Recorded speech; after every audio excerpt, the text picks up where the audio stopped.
अस्सलाम एवरीवन। अभी हम प्रॉब्लम करने जा रहे हैं शेल मॉडल पे, और जैसे मैंने पहले ही बता दिए हैं कि वो प्रॉब्लम की स्टेटमेंट्स क्या हैं जिन्हें आप प्रॉपर्ली स्क्रीनशॉट लेके सेव कर सकते हैं, और उनके सॉल्यूशंस हम यहाँ पे करेंगे।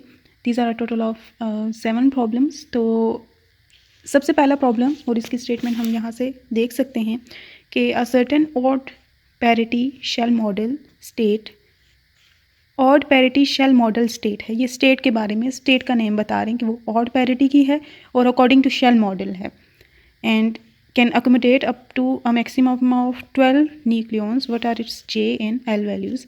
तो ये सारी सैम्पल प्रॉब्लम्स हैं। ये अगर कर ली जाएँ तो पेपर के लिए शेल मॉडल के रिलेटेड जो जो प्रॉब्लम्स हो सकती हैं वो मैं कर रही हूँ, क्योंकि पॉसिबली कुछ भी हो सकती हैं। इसकी हमने इतनी डिटेल्स नहीं पढ़ी, तो इसके छोटे छोटे इसके प्रॉब्लम्स हैं, आसान से हैं। तो एक दफ़ा अगर कर लिए जाएँ तो इस तरह के और सारे जो भी प्रॉब्लम्स आएंगे आप कर पाएंगे। तो ये हम सॉल्व करते हैं। ऑड पैरिटी है और मैक्सिमम ऑफ 12 न्यूक्लियॉन्स वो ऑक्युपाई कर सकता है। तो maximum of 10 nucleons, 12 nucleons, sorry 12 nucleons हैं और ऑड पैरिटी है। ठीक है, अब मैं इनके फॉर्मूलाज लिखती हूँ कि मैक्सिमम न्यूक्लियॉन एक स्टेट जितने ऑक्युपाई कर सकती है, एक न्यूक्लियस जो ऑक्युपाई कर सकता है, वो हमें पता चलता है 2 × 2J+1 से।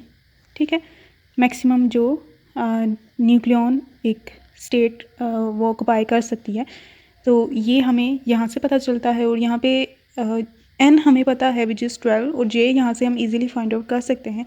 तो ये उधर चला जाएगा, n 2J+1 = 6 and 2J = 5 and j will be equals to 5/2। तो इस स्टेट की जो j वैल्यू आई है वो हमारे पास 5/2 आई है, और पैरिटी जो है that is given by -1⁻L। ठीक है, L is it's orbital quantum number. तो ऑर्बिटल क्वांटम नंबर इस j की वैल्यू के करस्पॉन्डिंग हम फाइंड आउट करेंगे। और ऑड पैरिटी है, ठीक है, क्योंकि हमने यहाँ पे फाइंड आउट क्या करना है, j और L वैल्यूज़ को फाइंड आउट करना है ना। और L अगर हम देखें तो ये इन्फॉर्मेशन हमें हेल्प आउट करेगी। ऑड पैरिटी है, ऑड पैरिटी मीन्स कि -1 पैरिटी है इसकी। -1 पैरिटी तब आ सकती है जब L जो है वो ऑड नंबर हो, ठीक है, या ऐसा हो कि -1 रिजल्ट इसका आए। ठीक है, तो ऑड पैरिटी मीन्स कि -1 है पैरिटी इसकी, और L ऐसा है कि इसका रिजल्ट जो है -1 ही आएगा। तो J जो है वो हमें पता है it is given by L + -1/2 half spin, क्योंकि फर्मियंस होते हैं ना शेल मॉडल में, हम न्यूक्लियस को कंसिडर कर रहे हैं, दीज आर फर्मियंस, तो उनका स्पिन हाफ होता है। तो J वैल्यू हमें पता है 5/2 है, this is equals to L + -1/2। तो ये दोनों चीज़ें जब इधर आएंगी तो उनके साइन दोनों के इन्वर्स हो जाएंगे, यहाँ पे माइनस हो जाएगा, यहाँ पे प्लस। तो L की 2 वैल्यूज़ पॉसिबल आएंगी, एक में आएगा 5/2 -1/2 और एक में आएगा L = 5/2 + 1/2। ये पहले ही सेपरेट कर देते तो भी ठीक था, ये बाद में भी कर देते तो भी ठीक है। तो यहाँ पे ये 5 - 1/2, ये 4/2, और ये 2 वैल्यू आई है L की, और यहाँ पे L की वैल्यू जो है वो 5 + 1 6/2 एंड दिस इज़ 3 आई है। तो ऑड पैरिटी किस L वैल्यू पे आएगी, यहाँ पे इसकी 2 करें तो ये 1 आता है, और इस पे 3 लें अगर L तो पैरिटी -1 आती है, इस पे ऑड पैरिटी आती है। तो hence L is equals to 3 and J is equals to 5/2 are the L and J values corresponding to that shell model state. में हमें एनर्जी लेवल्स बताए गए हैं। शेल मॉडल में जो एनर्जी लेवल्स जिस तरह से डिस्ट्रीब्यूटेड हैं वो बताए जाते हैं in order of increasing energy, और हमेशा जो शेल्स हैं या सब शेल्स उन्हें इसी ऑर्डर में फिल किया जाता है। जैसे पहले जो आ रहे हैं सबसे नीचे उनको फिल किया जाता है, फिर ऊपर, फिर करते करते सब में। तो हमें कुछ न्यूक्लाइड्स गिवन हैं, कुछ एटम्स गिवन हैं जिनकी हमने पॉसिबल स्पिन स्टेट्स को फाइंड आउट करना है और उनकी पैरिटी को फाइंड आउट करना है। तो ये फाइंड आउट करने के लिए हमें उनके पहले ये शेल डायग्राम बनानी पड़ेगी, जिससे मैंने पहली वीडियो में भी बताया था। तो इसमें एक और डिटेल भी इसमें शामिल की जाएगी। तो सबसे पहले 1s, ठीक है, दूसरे में आता है 1p, थर्डली 1d एंड उसके साथ 2s भी आ जाता है। 1d के साथ फिर 2s भी स्टार्ट हो जाता है, n = 2 का भी। और मैंने बताया था कि इलेक्ट्रॉनिक स्ट्रक्चर्स में L की वैल्यूज़ पे लिमिट आ जाती है कि वो n से बड़े नहीं हो सकते, लेकिन यहाँ पे कोई लिमिट नहीं आती। यहाँ पे L की वैल्यू के वहाँ पे सिर्फ 1s एग्जिस्ट करता है ना, वहाँ पे 1p 1d एग्जिस्ट नहीं करता, इसमें सब के सब एग्जिस्ट करते हैं, 1g 1f सब कुछ। तो ये 1d 2s और फिर आता है 1f, ठीक है, वो 1f के साथ 2p और फिर इसके बाद 1G। ठीक हो गया। अब इनकी यहाँ पे ये L वैल्यू को शो कर रहा है, L इज इक्वल्स टू यहाँ पे 0 है। ठीक है, तो L इज इक्वल्स टू यहाँ पे 0 है, S इज इक्वल्स टू 0। तो इसके करस्पॉन्डिंग अगर वो टर्म सिंबल्स हम लिखना सीखे हुए हैं तो टर्म सिंबल्स अगर लिखे जाएं तो ये L तो यहाँ पे S 0 ही है। ठीक है, यहाँ पे S ही आएगा, लेकिन इसमें अगर हम देखें तो L J की वैल्यू अगर हम फाइंड आउट करना चाहिए तो +-1/2 होती है ना, तो यहाँ पे वो पॉजिटिव हम लेते होते हैं हमेशा J की वैल्यू। ठीक है, अगर नेगेटिव रिजल्ट आ रहा है तो आप वो नहीं कंसीडर करते होते। L 0 है तो यहाँ पे +-1/2, हेंस मॉड लें तो 1/2 इसकी वैल्यू आती है, तो यहाँ पे हम सबस्क्रिप्ट में 1/2 लिखते होते हैं। और इसकी मल्टीप्लिसिटी ऑफ स्टेट क्या है, मल्टीप्लिसिटी ऑफ स्टेट कहें या फिर नंबर ऑफ़ न्यूक्लियन जो कि एक लेवल में इस सब शेल में लेट से एग्जिस्ट कर सकते हैं, वो हमें पता चलता है 2J + 1 से। तो यहाँ पे 2 × J जो है 1/2 है +1। ये चीज़ें मैं इसलिए बता रही हूँ ताकि क्योंकि ये हेल्प आउट करेंगी, आगे के सारे क्वेश्चंस इसी पे बेस्ड हैं, सारे के सारे। ये क्योंकि ये एटलीस्ट चीज़ तो हमने पढ़ी हुई है ना, तो देयर इज़ अ पॉसिबिलिटी कि ऐसा क्वेश्चन आ सकता है। तो यहाँ पे नंबर ऑफ़ इलेक्ट्रॉन्स न्यूक्लियॉन्स जो ये इसमें आएंगे वो 2 होंगे, तो इसमें जो नंबर ऑफ़ हम करेंगे वो 2 इसमें फिल हो सकते हैं। मतलब अगर किसी का सब एटॉमिक नंबर 3 है तो 2 इसमें इलेक्ट्रॉन आएंगे, फिर हम नेक्स्ट में शेल में चले जाएंगे, तो मतलब 2 न्यूक्लियॉन इसमें आ जाएंगे। सॉरी अगर मैं इलेक्ट्रॉन बोल देती हूँ तो इलेक्ट्रॉन से मुराद न्यूक्लियॉन ही होगा। ठीक है, ये अंडरस्टूड होगा कि यहाँ पे हम न्यूक्लियस की बात कर रहे हैं, तो यहाँ पे न्यूक्लियॉन्स की बात हो रही है, प्रोटॉन की या फिर न्यूट्रॉन की। आगे जब ये सॉल्व होंगे फर्दर ऑन हमें इसका क्लियर होगा। तो ये वीडियो थोड़ी शायद लंबी हो जाए, लेकिन इसमें बहुत सारे प्रॉब्लम्स को हम कवर करेंगे, बहुत सारे, तो इसमें ऑलमोस्ट सब कुछ आ जाएगा, तो आपने मर्ज़ी है। तो यहाँ पे फिर अब J की वैल्यू अगर हम फाइंड आउट करना चाहें इसके करस्पॉन्डिंग, तो यहाँ पे L इज इक्वल्स टू 1 है ना, P means L is equals to 1, S है तो L is equals to 0, P L is equals to 1, D L is equals to 2, F L is equals to 3, G L is equals to 4। फ़िलहाल हम इतना ही use करेंगे, इसलिए मैंने G तक ही इसको किया है, G H और आगे हम मूव कर सकते हैं। तो यहाँ पे P है ना, ये P सब शेल है, तो यहाँ पे अगर हम J की वैल्यू फाइंड आउट करना चाहते हैं that will be equals to 1 + -1/2। तो इसकी 2 पॉसिबल वैल्यूज़ आएंगी, 1 + 1/2 और 1 - 1/2। 1 + 1/2 इज़ 3/2 एंड 1 - 1/2 इज़ 1/2। ठीक है, तो जो ग्रेटर वैल्यू है ना, ग्रेटर फिर जो स्मॉलर वैल्यू होगी वो ऊपर आएगी और नीचे वाली जो है में बिगर वैल्यू आएगी। 3/2 इज़ अ बिगर क्वांटिटी। ठीक है, 3/2 इज़ 1.5 वाइल 1/2 इज़ 0.5। तो जिसका J वैल्यू कम होगा वो ऊपर आएगा और जिसका ज़्यादा है वो नीचे आएगा।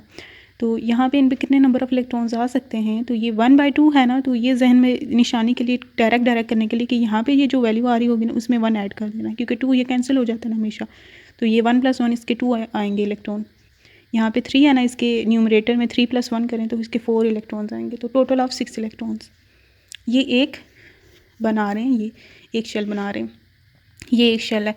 अब इनका देखें तो 2s के करस्पॉन्डिंग, तो s के करस्पॉन्डिंग एक ही स्टेट बनती है ना, S1/2। ठीक है, d के corresponding d is L is equals to 2, तो इसके करस्पॉन्डिंग 2J की वैल्यूज़ बनती हैं। And these are 2 + 1/2 which is 2 × 2 = 4, 4 + 1 is 5/2 and 2 - 1/2 which will be 3/2। ठीक है, तो ग्रेटर वैल्यू कौन सी है और स्मॉलर कौन सी है, this is smaller value, this is greater value. तो स्मॉलर वैल्यू ऊपर आएंगी, ये ऊपर आएगा और यहाँ पे 1D 3/2 आएगा और यहाँ पे आएगा 1D 5/2 और ये एक शेल बनाएगा। इसमें कितने इलेक्ट्रॉन होंगे, 3 + 1 इज़ 4, इसमें 2, इसमें 5 + 1 इज़ 6। ठीक हो गया। तो इसके बाद नेक्स्ट शेल होता है जिसमें सिर्फ F ही इन्वॉल्व होता है, तो सिर्फ F है, तो ये फिर आता है F की करस्पॉन्डिंग हमें पहले पता होना चाहिए। F है 3 + 1/2 एंड 3 - 1/2। हम ये पॉसिबल स्टेट्स कर रहे हैं, और ये क्यों कर रहे हैं, अभी इस सारी मेहनत का नतीजा ये हो गया, नेक्स्ट सारे क्वेश्चन हमारे चुटकियों में हो जाएंगे सॉल्व। तो ये 3 + 1/2 इज़ 2 × 3 = 6, 7/2 और 2 × 3 = 6 - 1 इज़ 5/2। 7/2 नीचे आएगा ग्रेटर नंबर और ये ऊपर ये यहाँ पे पहुँच जाएगा 5/2। तो ये एक शेल बना रहा होगा, ये अलग से है। ठीक है, ये एक शेल बन रहे हैं, ये अलग से है। अब इसका ये और इनके मिला के और इसका भी एक मिला के वो एक शेल बनेगा। यहाँ पे जी का भी देखेंगे, पी के जो हैं 2 बनते हैं, जिसमें एक यहाँ पे आएगा 2p 1/2 सबसे ऊपर ये आएगा और 3/2 यहाँ पे नीचे ही आएगा इसका। और इसके बाद ये जी है L = 4 के लिए, तो 4 + 1/2 करें तो ये 9/2 बनता है। और दूसरा इसका वैल्यू बनता है 8 - 7/2 बनता है। तो ये इसका एक आएगा 1g 9/2 नीचे आएगा और स्मॉलर वैल्यू ऊपर आएगी विच विल बी 7/2। ये ऊपर किसी शेल का, ये मिला के, ये 3 मिला के एक शेल बनाएंगे। ये एक शेल, ये दूसरा, ये तीसरा। ये मैंने ये पहले भी जस्टिफाई किए थे कि किस तरह से ये मैजिक नंबर्स बनते हैं। तो यहाँ पे इस पे ये जी के करस्पॉन्डिंग यहाँ पे 9 है, 9 + 1 इस 10 इलेक्ट्रॉन इधर आ सकते, न्यूक्लियॉन्स इधर आ सकते हैं। इसके 2 आएंगे, इसके 6 आएंगे, इसके 4 आएंगे। Now having established this kind of energy level जो डिस्ट्रीब्यूशन है, हमने ये इस्टेब्लिश कर ली है। तो इस प्रॉब्लम में वैसे ये गिवन थी डिस्ट्रीब्यूशन, लेकिन उसमें ये चीज़ें नहीं गिवन थी कि कितने कितने न्यूक्लियॉन्स किस किस में आएंगे। तो अब ये मैंने सारी डिस्ट्रीब्यूशन कर दी है। एनर्जी लेवल्स फिल जो हैं इस ऑर्डर में होंगे, पहले ये होगा, फिर ये, फिर ये, फिर ये, फिर ये, फिर ये। एट अ टाइम न्यूक्लियॉन्स, एक तरह के न्यूक्लियॉन्स की ये फिलिंग होगी। पहले आप प्रोटॉन्स की, फिर न्यूट्रॉन्स की। ज़रूरत किसकी पड़ती है, किसकी करनी पड़ती है, वो अभी हम देखते हैं कि किसकी करनी पड़ेगी। जिनके इवन नंबर ऑफ आ रहे होंगे ना, इवन न्यूक्लियॉन्स बन रहे होंगे। फॉर एग्जांपल अगर नंबर ऑफ प्रोटॉन जो है इवन नंबर आता है, ठीक है, तो वो स्पिन स्टेट पे वो कंट्रीब्यूट नहीं करेगा और उसका जो पैरिटी भी है आपको फाइंड आउट करने की ज़रूरत नहीं है। उसकी पैरिटी लेट्स से ये बन जाती है, मतलब कोई कंट्रीब्यूशन उसका नहीं होता। कुछ होते हैं जिनके दोनों इवन हों तो आपको ये लिखने की ज़रूरत पड़ती है। तो जो ऑड आ रहा होगा ना, जो नंबर ऑफ़ न्यूक्लियॉन जो ऑड वाला होगा, न्यूट्रॉन है या प्रोटॉन है, जो ऑड आ रहा होगा उसकी हम फिलिंग करेंगे और वो ही डिसाइड करेगा कि पैरिटी क्या होगी, एंगुलर मोमेंटम स्टेट क्या होगी, एंड हेंस ये सारी मतलब स्पिन स्टेट वगैरह क्या होगी, वो ऑड नंबर वाला डिसाइड करेगा। इवन अगर हैं तो इवन वाला डिसिसिव नहीं। तो सबसे पहले ये लिथियम है, ठीक है। तो लिथियम में नंबर ऑफ़ प्रोटॉन जो हैं Z = 3 हैं, जबकि नंबर ऑफ़ न्यूट्रॉन्स जो हैं वो 4 हैं। तो ये कंट्रीब्यूट नहीं करेंगे टुवर्ड्स पैरिटी एंड स्पिन या कुछ भी, तो ये कंट्रीब्यूट करेंगे। तो इनकी हम फिलिंग करते हैं और देखते हैं कि ये किस सब शेल में आते हैं। Z = 3 है तो 3 हमने फिल करने हैं, तो पहले 2 इसमें आ जाएंगे, ठीक है। पहले 2 ये कम्प्लीटली फिल हो गया, ठीक है। फिर नेक्स्ट वाला जो 1 इलेक्ट्रॉन है वो इधर जाएगा, 1 इलेक्ट्रॉन इधर जाएगा विच इज़ अनपेयर्ड, ठीक है, अनपेयर्ड है। तो वो p3/2 में लाई कर रहा होगा। It is in p3/2 state. ये प्रोटॉन था ना, 1 प्रोटॉन इन 1 3/2 स्टेट में मौजूद है, जो कि डिसाइड करेगा इसकी पैरिटी क्या होगी और इसका स्पिन स्टेट क्या होगा। इसके अलावा जो इसकी पैरिटी है दैट विल बी -1 L हमें इससे पता चलता है, ठीक है। L उसके करस्पॉन्डिंग 1 होता है, तो ये 1 विच इज -1, तो इसकी पैरिटी -1 आई है। तो इसको हम लिखते होते हैं J पाई इक्वल्स ये वाला J की वैल्यू 3/2 और उसके ऊपर पैरिटी माइनस, जो कि शो करता है इसकी ऑड पैरिटी है। और उसकी एंगुलर मोमेंटम स्टेट क्या है, टोटल एंगुलर मोमेंटम स्टेट 3/2 है। ये हैं, इसमें ये ऑक्सीजन अगर देखें तो ऑक्सीजन के नंबर ऑफ़ प्रोटॉन जो हैं 8 हैं, number of neutron 16 - 8 which is 8 again. तो इसकी स्पिन स्टेट 0 होगी, नो स्पिन, मतलब कोई भी इसकी नेट स्पिन नहीं होगी। और पैरिटी भी इसकी पॉजिटिव हो जाएगी क्योंकि मैंने कहा था इवन है। और -1 इसका नेट एंगुलर मोमेंटम 0 हो जाता है, ठीक है, नेट एंगुलर मोमेंटम 0 हो जाता है। तो पैरिटी इज़ -1 × 0 = 1 आ जाएगा। तो ये पैरिटी इसकी ये होगी। तो हम इसके लिए ये लिखेंगे, J यहाँ पे पाई लिखा जाता है और ये नोटेशन लिखने का तरीका है। तो ये इस ऑक्सीजन के लिए ये 17 वाला आप करते हैं, इसमें Z जो है सेम है 8 ही है, तो ये कंट्रीब्यूट नहीं करेगा। लेकिन n नंबर ऑफ़ न्यूट्रॉन्स देखेंगे, 17 - 8 इज़ 9। तो स्पिन स्टेट, पैरिटी और J वगैरह देखने के लिए हमें इनकी फिलिंग करनी पड़ेगी। 9 जो है ना न्यूक्लियॉन कंट्रीब्यूट कर रहा है उसकी फिलिंग करनी है। ये नहीं कि 17 की 17 डाल दिए, मैंने कहा था एक को लेना है एट अ टाइम, एक की फिलिंग करते होते हैं एट अ टाइम, क्योंकि दोनों के एनर्जी लेवल्स डिस्टिंक्ट हैं, डिफरेंट है। ये नहीं कि 17 के 17 ले ली और उनके बनाना शुरू कर दी, नहीं, ये इनके अलग अलग नंबर ऑफ़ न्यूट्रॉन प्रोटॉन निकालने और एक की अलग से करनी है, दूसरे की अलग से करनी है। दूसरे की यहाँ पे अगर वो इवन है तो करने की ज़रूरत नहीं है, ये वाला ऑड है तो इसकी करने की ज़रूरत है। तो ये 9 है, तो 9 है तो सबसे पहले इसकी फिलिंग होगी। यहाँ पे 2 आगे 2 हमने 9 तक फिल करना है, तो ये 6 और ये 2 4 6 हो गए, 7 8 ये कम्प्लीटली फिल हो गए। यहाँ पे एक इलेक्ट्रॉन चला जाएगा, 9वां जो न्यूट्रॉन होगा, सॉरी न्यूट्रॉन 9th वाला, वो इधर D5/2 में चला जाएगा, क्योंकि D5/2 is next in order. तो ये सारे कम्प्लीटली फिल, और एक जो कला कला रह गया वो यहाँ पे जाएगा D5/2 में। तो ये D5/2 स्टेट में जाएगा। इसमें J वैल्यू जो है वो 5/2 है। पैरिटी फाइंड आउट करनी है तो D के करस्पॉन्डिंग क्या L की वैल्यू बनती है, वो 2 होती है। तो पैरिटी इसकी 1 आएगी, मतलब पॉजिटिव पैरिटी।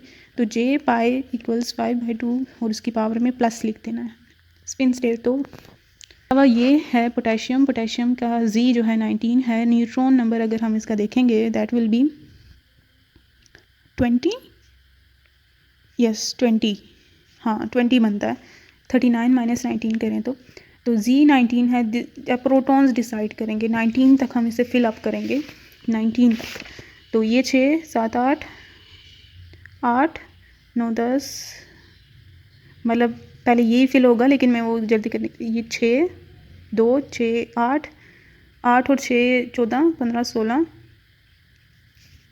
17 18 19 यहाँ तक इसमें ही आएगा। D3/2 में जाएगा ये, D3/2 में, ठीक है। इसमें एक फिर भी स्पेस बच गई है, मतलब ये 4 थे ना, तो इसमें एक और आ सकता था, तो ये ऑड ही बना। तो यहाँ पे 3/2 और इसकी भी पैरिटी अगर हम फाइंड आउट करेंगे -1 to the power 2 which is 1। तो ये J के इसके करस्पॉन्डिंग 3/2 है, तो J ऑफ पाई हम लिखेंगे 3/2 और ऊपर इसके प्लस का साइन होगा। और क्योंकि ये जो भी आती हैं हमारे पास, तो ये इस तरह से ये हमने ये सारे कर लिए। अब ये भी एक केस है जिसमें Z21 इसका हम न्यूट्रॉन नंबर देखेंगे वो इवन ही आता है, तो ये 21 तक हमने इसे फिल आउट करना है। यहाँ तक ये 20 बनते हैं। 21 के लिए ये F7/2 में चला जाएगा। 20 तक यहाँ बनते हैं और ये फिल हो जाता है ये सारा, तो यहाँ पे इसे इस में जाना पड़ता है, तो ये 7/2 बनता है। इसके लिए F7/2 इसके लिए बनता है, और 7/2 तो इसके लिए 7/2 और F जो स्टेट है वो बनती है F बनती है L = 3 के लिए बनती है, तो इसकी पैरिटी भी ऑड आती है। तो यहाँ पे हम -1 का साइन लगाते हैं, और ये इसका भी इसी तरह से हम लिखते हैं। आगे सारे प्रॉब्लम्स, बहुत सारे प्रॉब्लम्स इसी तरह के ही होंगे। तो अगर आपने ये चीज़ सीख ली, क्योंकि अगर क्वेश्चन भी इसका आया तो उसमें भी अगर आप इस चीज़ को ड्रॉ करेंगे that will be your plus point. अगर थ्योरी बेस्ड आया शेल मॉडल पे, इस चीज़ को ड्रॉ करना, जो कि मैजिक नंबर्स को भी बहुत अच्छे से एक्सप्लेन कर सकता है। ये 2 है, यहाँ पे 6 है, 2 + 6 ये 8 बनता है, जो कि सेकंड मैजिक नंबर है। फर्स्ट मैजिक नंबर ये, सेकंड इन दोनों का सम, तीसरा इन तीनों का सम, चौथा इन चारों का सम शेल नंबर, और पांचवा जो होगा वो इन सब का सम, वो फिर मैजिक नंबर्स इस तरह से बनते हैं। तो ये पहले भी हमने डिस्कस किया है। प्रॉब्लम है कि उन्होंने बोला है कि 1p 1/2 स्टेट और 1d 5/2 न्यूट्रॉन शेल स्टेट्स हैं। मतलब इनमें जो number of neutron shells states इसलिए क्योंकि नंबर ऑफ प्रोटॉन, इनका इन अदर वर्ड्स मीनिंग है कि वो इवन है, न्यूट्रॉन नंबर यहाँ पे ऑड होंगे या इस तरह का वही कंट्रीब्यूट कर रहे होंगे, या न्यूट्रॉन शेल्स को आप कंसीडर करें बस। तो उन्होंने बोला है कि आप इन दोनों के दरमियान का एनर्जी गैप फाइंड आउट करें। गैप फाइंड करें मतलब एनर्जी गैप ही इनमें है, और कोई गैप इस तरह का नहीं होता। और उन्होंने दी है बाइंडिंग एनर्जी, हमें दी हुई है 3 न्यूक्लाइड्स की, ऑक्सीजन 15, ऑक्सीजन 16, ऑक्सीजन 17, और तीनों में जो प्रोटॉन नंबर है वो सेम ही होते हैं, विच इज़ 8। ठीक है, ये आइसोटोप्स हैं और इनकी बाइंडिंग एनर्जीज हमें गिवन है। तो हमने इन इन्फॉर्मेशन को यूज़ करते हुए एनर्जी गैप फाइंड आउट करना है इस और इसके दरमियान। तो ये अगर हम इधर देखें तो 1p 1/2 ये है और 1 5/2 ये है। इन दोनों में एक गैप है एनर्जी का जिसको हमने कैलकुलेट करना है। तो अगर ये ऑक्सीजन 17 यहाँ पे मैं लेती हूँ, ऑक्सीजन 16 यहाँ पे और ऑक्सीजन 15 यहाँ पे, तो अगर आप इनके न्यूट्रॉन नंबर की बेस पे, इसके न्यूट्रॉन नंबर, इसके 8 न्यूट्रॉन नंबर है, इसके 9 है और इसके 7 हैं, तो ये करें तो ये वाला जो है वो 1p 1/2 में लाई करेगा। इसे अगर करें ये वाला p 1/2 में, लेकिन कम्प्लीटली फिल्ड होगा, इसमें एक ऑक्यूपेंसी होगी, एज ऑड होगा, क्योंकि 7वां है ना, 8वां ये इसमें आ जाएगा, तो ये कंप्लीट शेल को ये रिप्रेजेंट कर रहा है। तो ये एज रेफरेंस हम यहाँ पे लेंगे। और ये जो है इसमें 9 है, तो ये P1/2 से ऊपर वाला जो शेल है वो जिस D5/2 उसमें जाएगा। तो इन दोनों के दरमियान का एनर्जी गैप हमने फाइंड आउट करना है। तो उसके लिए हम क्या करेंगे कि बाइंडिंग एनर्जी, ये जो एनर्जी इन दोनों के, इसको एज रेफरेंस लेंगे, इस वाली इसको मैजिक नंबर वाला जो है, इस मैजिक नंबर ही है 8 दोनों डबल मैजिक नंबर ये है, या फिर ये कम्प्लीटली फील्ड है तो इसे एज रेफरेंस लेंगे, इसकी बाइंडिंग एनर्जी माइनस इसकी बाइंडिंग एनर्जी, तो ये हमें E1 एनर्जी पता चल जाएगी इसके रेफरेंस, क्योंकि हमारे पास यहाँ पे कोई और रेफरेंस मौजूद ही नहीं है ना कि हमने लेट्स से ये जिसे हम ज़ीरो का दे सकें। ठीक है, हमें एक कोऑर्डिनेट सिस्टम जैसे चाहिए होता है, इसी तरह यहाँ पे कोऑर्डिनेट सिस्टम का जो रेफरेंस है हमने इस एटम को बना दिया। इसकी रिस्पेक्ट से इसका एनर्जी देखेंगे क्या बनती है, और इसकी रिस्पेक्ट से इसकी एनर्जी क्या बनती है वो हम देखेंगे। इन दोनों की बाइंडिंग एनर्जी का डिफरेंस और इन दोनों की बाइंडिंग एनर्जी का डिफरेंस, ये E2 होगी। तो इन दोनों का गैप जो है that will be equal to E1 minus E2। यहाँ पे हमने क्योंकि एक रेफरेंस डेवलप कर दिया है, तो ये हमें हेल्प आउट करेगा एनर्जी गैप फाइंड आउट करने में। तो binding energy of oxygen 17 is 131, binding energy of 17 वाला minus binding energy of 16, that will B E1। और इस तरह E2 जो है वो बाइंडिंग एनर्जी ऑफ 16 अब इसमें ऊपर आ रहा है, minus binding energy of that lower one which is 15। ठीक है, ये जब हम कैलकुलेट कर लेंगे तो, या फिर यहाँ पे भी पुटिंग कर सकते हैं, तो ये binding energy of 17 minus binding energy of 16 वाला atom minus binding energy of 16 minus binding energy of 15 minus अंदर मल्टीप्लाई करें तो binding energy of 17 minus binding energy of 16 वाला item minus binding energy of 16 plus binding energy of 15, ये दोनों add हो जाएंगे और binding energy of 17 minus 2 binding energy of 16, ये डिस्पर्जन रिलेशन टाइप की जैसे वो हमें मिल गई थी वैसे ही आ रही है। तो यहाँ पे इनकी वैल्यूज़ को इंसर्ट करेंगे विच आर गिवन हियर। तो जो आंसर आएगा वो मेगा इलेक्ट्रॉन वोल्ट्स में हमारे पास आंसर इसका आएगा, that will B 11.52 mega electron volt. ठीक है, तो वैसे भी जो 2 शेल्स बने होते हैं ना, उनमें जो एनर्जी गैप होता है काफ़ी ज़्यादा होता है, जो कि डिसाइड करता है कि ये दोनों शेल्स हैं। जो शेल के ये वाली 3 है ना, इनके दरमियान का एनर्जी गैप बहुत कम होता है, लेकिन एक शेल का दूसरे शेल से, जैसे ये दूसरे शेल में, ये दूसरे शेल में, इसलिए इनके दरमियान का एनर्जी गैप काफ़ी ज़्यादा है, इलेक्ट्रॉन फिर 11 मेगा इलेक्ट्रॉन वोल्ट में है। तो ये क्वेश्चन भी इस तरह से हमारा हो गया है। प्रॉब्लम उसी बुक में है जिस बुक में लास्ट टाइम सर ने पेपर दिया था, तो पेपर में से वहाँ से भी आया था। तो ये मैं इसलिए ही करा रही हूँ क्योंकि इसका सिंपल सा फॉर्मूला है, जस्ट इन केस एहतियातन आ जाना चाहिए ये। तो इसका एक ही प्रॉब्लम है इसके रिलेटेड, तो अगर आता है तो आप कर पाएँ।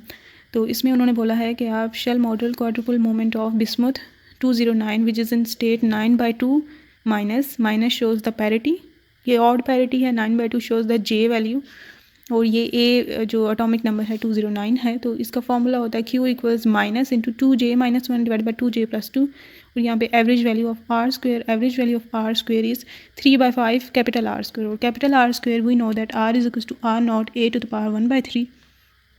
तो वो यहाँ पे पुट करें तो A हमें इसका पता है, R नॉट 1.2 फेम्टोमीटर होता है, वो हम यहाँ पे पुट कर देंगे, और J हमें यहाँ पे गिवन है 5/2 है, इसमें ये सारी वैल्यूज़ पुट करेंगे और हमें क्वाड्रुपल मोमेंट उसका पता चल जाएगा कि क्या है। तो जस्ट इन केस ये आज है तो हमें ये पता होना चाहिए, फॉर्मूला याद होना चाहिए, तो ये क्वेश्चन इजीली सॉल्व हो जाएगा। ठीक है, नेक्स्ट इज़ कि उन्होंने पैरिटी का ही पूछा है ना, उन्होंने पैरिटी और स्पिन स्टेट का ही पूछा है।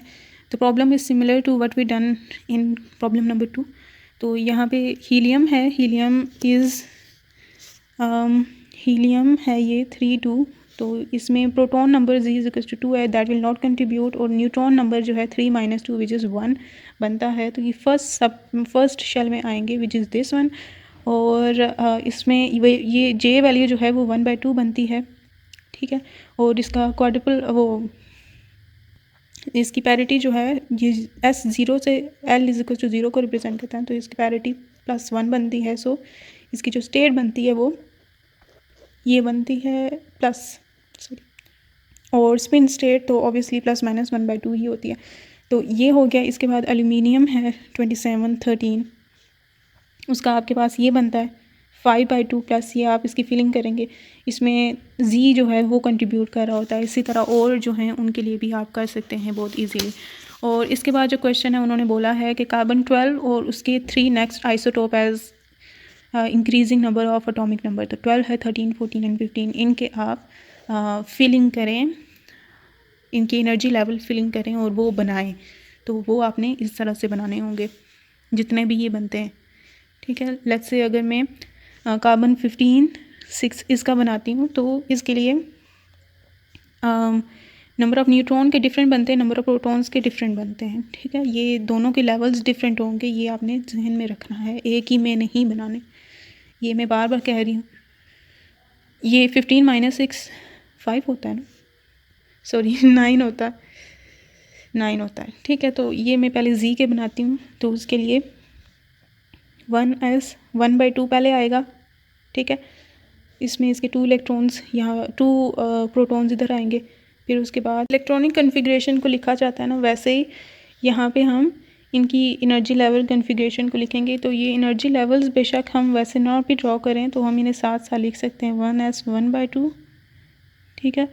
और फिर ये ब्रैकेट शेल को सेपरेट करने के लिए दूसरा शेल स्टार्ट हो जाता है जिसमें ये हैं। तो इसमें हमने देखा था ये दूसरा शेल ये है, हमने 6 फिल करना है ना, तो ये 2 आ गए और 4 इधर चले जाएंगे, तो ये 6 कंप्लीट हो जाएंगे। 2s 1/2 में जाएंगे और 4 जाएंगे p 3/2 में, ठीक है।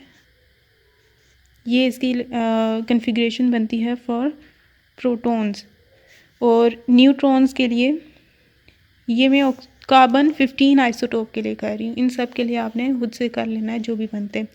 तो न्यूट्रॉन्स की कन्फिग्रेशन क्या बनेंगी, इसमें 9 हैं, तो ये पहले 2 इधर आएंगे, जिसमें पहला आएगा 1s 1/2 ही, दूसरा आएगा 1 p 3/2 जिसमें 4, और ये होगी 6 7 8 9 तक जाना है ना, 9 एक इधर आएगा d 5/2 में, तो ये दोनों भी आएंगे।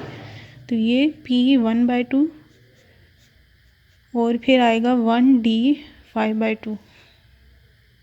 तो ये ब्रैकेट हमने क्लोज कर दी। तो प्रोटॉन नंबर क्योंकि सबके सेम है ना, तो सबकी प्रोटॉन्स वाली कन्फिग्रेशन सेम ही होगी, न्यूट्रॉन्स वाली थोड़ी थोड़ी चेंज होती जाएगी डिपेंडिंग अपॉन कितने न्यूट्रॉन्स हैं। सॉरी, प्रोटॉन नंबर वाली सेम होगी, न्यूट्रॉन नंबर वाली डिफरेंट थोड़ी सी होती जाएगी। तो ये है C15 की। और इसके लास्ट जो शेल है वो ये है, तो इसकी अगर पैरिटी वगैरह वो फाइंड आउट करना चाहते हैं तो वो भी जैसे हमने पहले किया था। तो ये D है, तो इसकी पैरिटी पॉजिटिव बनती है, -1 to the power 2 which is 1, तो ये प्लस ऊपर आ जाएगा, तो J पाए हम ये ऐसे लिख देंगे। तो इस तरह सब के भी लिखे जा सकते हैं। प्रॉब्लम है, उन्होंने बोला है कि हाउ 7/2 नेगेटिव ऊपर है, मतलब ये नेगेटिव पैरिटी और पैरिटी को शो करता है, और 7/2 मीन्स के उसका जो लास्ट एटम है वो लेट्स से इसमें आ रहा होगा प्रोबेबली, क्योंकि यही 7/2 और दूर दूर तरफ भी तक नहीं आया, वो G में आता है, वो भी काफ़ी ऊपर जाके। तो ये कैल्शियम का उन्होंने आइटम यहाँ पे बताया हुआ है कि उसके लिए ये पैरिटी आती है, how you can justify this. तो आप इसी को यूज़ करते हुए जस्टिफाई करेंगे। और इसी तरह और भी आइटम्स उन्होंने दिए हुए, ये दिया हुआ है, और उनके भी आपने इसी तरह से फाइंड आउट करने हैं। So in that way we are done with shell model problems.